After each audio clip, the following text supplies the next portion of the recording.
la historia, la importancia que tienen las escuelas técnicas para el desarrollo del país es indiscutible.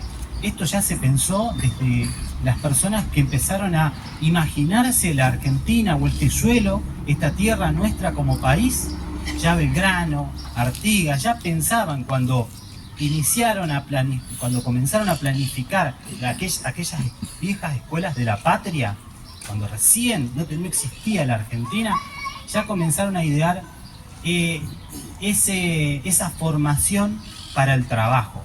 Antes, hace 200 años, 200 y pico de años, la formación para el trabajo venía de se adquirían los talleres de los maestros que tenían sus discípulos y ellos oficiaban como aprendices, ya sea en talabartería, orfebrería, albañilería, los oficios que existían en aquella época.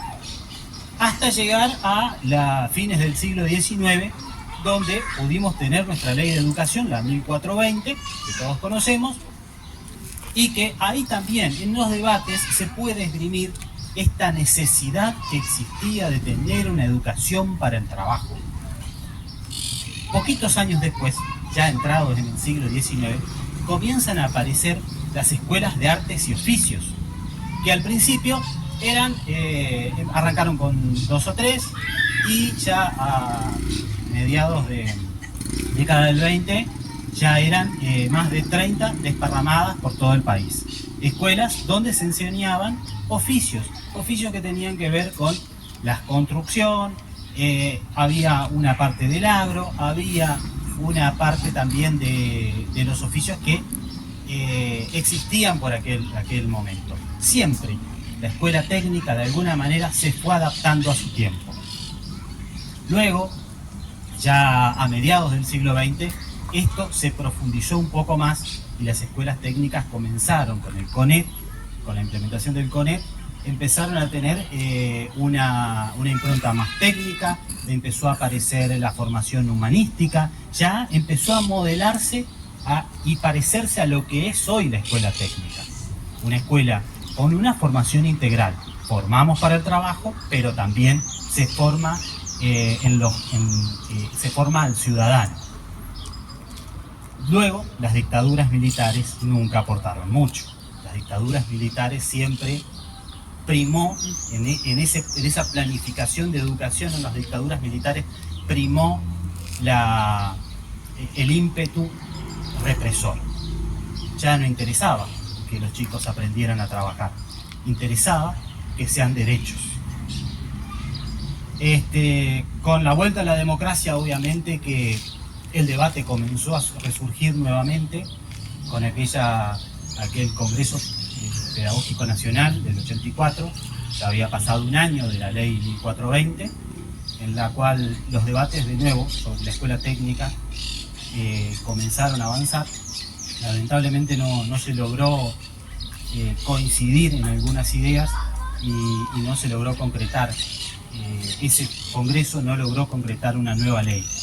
Y digo lamentablemente porque en la década de los 90, con el neoliberalismo, llegó una nueva ley, la Ley de Educación Federal, que todos recordaremos, en donde tal vez las escuelas técnicas hayan sido las víctimas principales de esa ley, porque las escuelas técnicas fueron vaciadas, fueron desfinanciadas totalmente.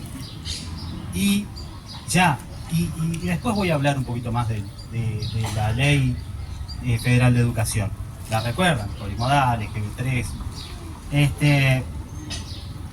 Y luego, en el 2005, se sanciona, luego de intensos acuerdos, intensos debates, en el Congreso se logra sancionar la Ley 26.058, la Ley de Educación Técnica, año 2005.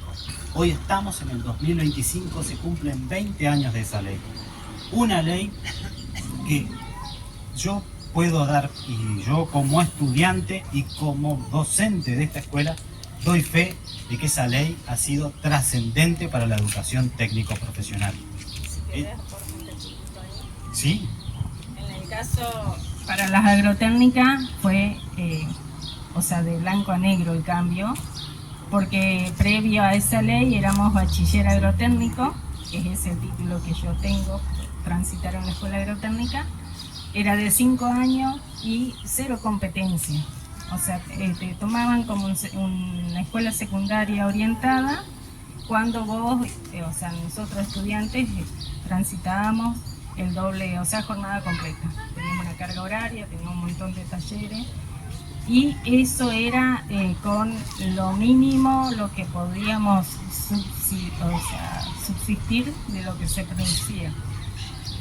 No se recibía ningún dinero que nos pueda traer una tecnología, un aparato, una máquina, algo que le podamos mostrar algo nuevo, algo con lo que el estudiante se iba a encontrar el día que saliera de la escuela. Esta ley fue clave. Las escuelas agrotécnicas pasaron a tener los 7 años y pasaron con el título técnico en producción agropecuaria, que es el mismo título de una educación general, formar al ciudadano en la humanística, en aspectos generales, pero también formar para el trabajo, con la impronta de la vinculación con el mundo del trabajo. Es decir, no solamente formar un técnico que sepa hacer la tarea dentro del taller, no, formar a un técnico que sepa hacer la tarea, pero afuera, en el mundo del trabajo, que sepa el para qué está aprendiendo a hacer esa repisita, ese elemento metálico, esa parrilla, ese martillo, ya sea dependiendo siempre de la disciplina. A mí, y como les decía, me tocó ser estudiante de esta escuela y me tocó pasar por el viejo plan, el plan de la década de los 90. No teníamos, creo que había una cuchara de albañil, creo que no había hormigonera, no había ninguna herramienta eléctrica en los talleres, muy pocas herramientas eléctricas. Y no hablemos de esto. ¿Ustedes saben lo que es esto? Este conjunto.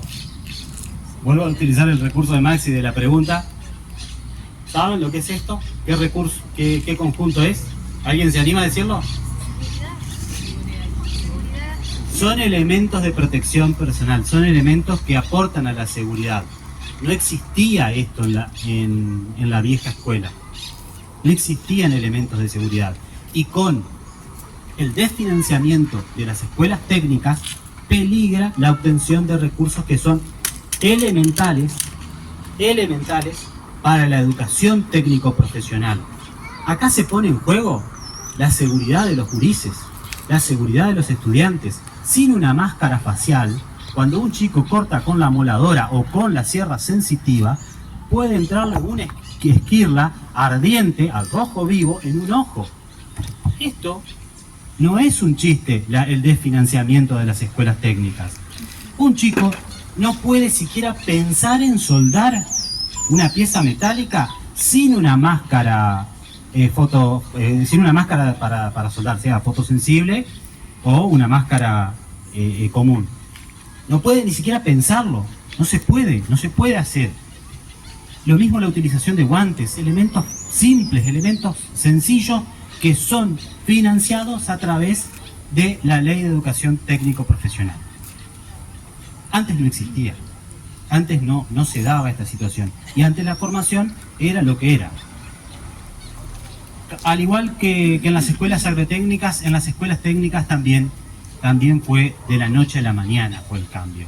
Hoy podemos decir, luego de 20 años de la Ley de Educación Técnico-Profesional, luego de 20 años de su sanción, esta escuela técnica, 23 Caudillos Federales, está completamente equipada.